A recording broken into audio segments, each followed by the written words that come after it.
April 1918. The North Atlantic.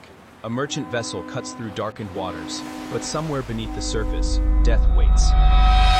This is the story of one captain's impossible choice, and how it changed naval warfare forever. The RMS Olympic wasn't a warship. She was a passenger liner. A floating city designed for comfort, not combat. But in wartime, even civilians became targets. German U-boats hunted the Atlantic relentlessly, and the Olympic was worth sinking. Captain Bertram Hayes commanded the Olympic with an iron will and a sharp mind. He'd survived 2 years of war. He knew the protocols. Zig, zag. Report sightings, flee. But on this night, Hayes would break every rule in the book. "Captain, lookout reports a disturbance in the water, 2 points off the starboard bow. It looks like a wake, a U-boat wake." A U-boat. 6,000 souls aboard this ship. Officers who'll follow orders. A protocol that says escape. But protocols are written by men who aren't standing here. In this moment, with this choice, the standard procedure was clear. A merchant vessel had no business engaging a U-boat, but Hayes had studied naval tactics. He'd seen reports of ramming attempts. What if the Olympic itself became a weapon? "Captain, sir, the hull plating on this vessel, it is designed for speed, not impact. We ram a U-boat, we risk catastrophic flooding." I am aware of the hull specifications. Commander, I am also aware that a German torpedo is far more catastrophic than any impact we could absorb. The question isn't whether we can survive a ramming. It is whether we can survive what happens if we don't. Hayes called it Protocol 103, a maneuver no merchant captain had ever attempted. Ram the submarine. Use the liner's massive hull as a shield and a weapon. It was bold. It was reckless. It was exactly what the moment demanded. "Hard to starboard. Full engine ahead. Plot an intercept course with that U-boat.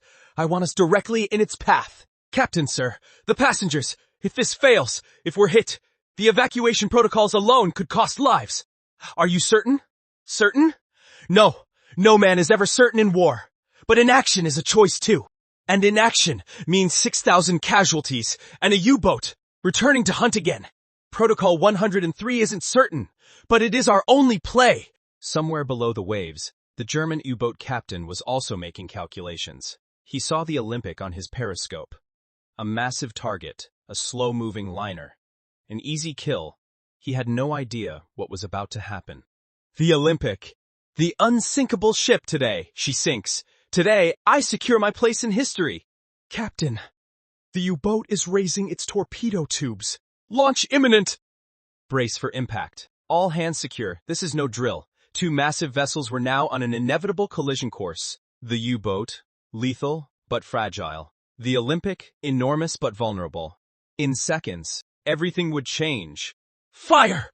Fire all tubes!" But the German captain had miscalculated one thing.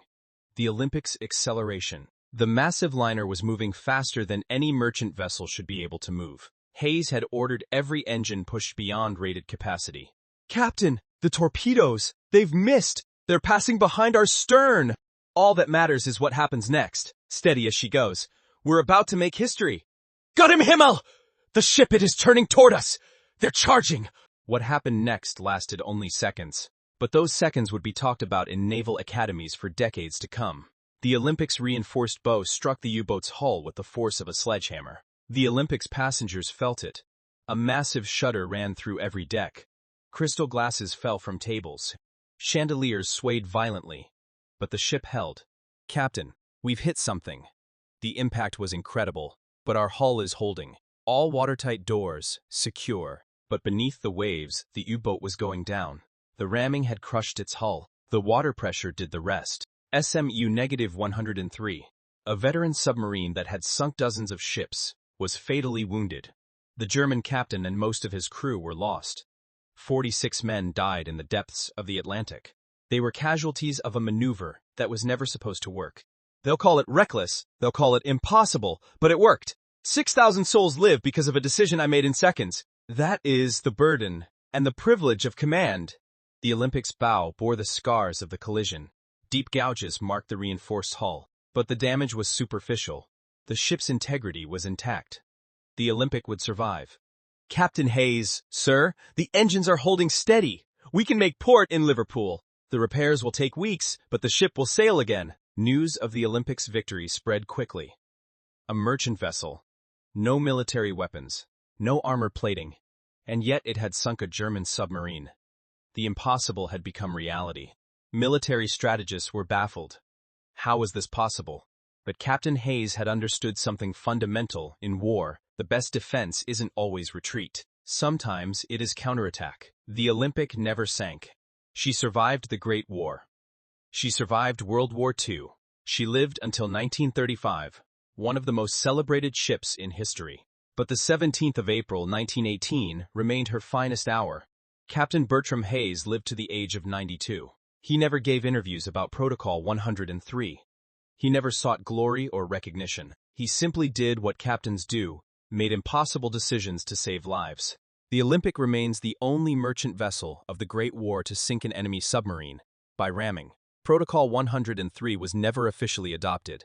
It never needed to be, because some moments in history can only be created by a captain willing to gamble everything.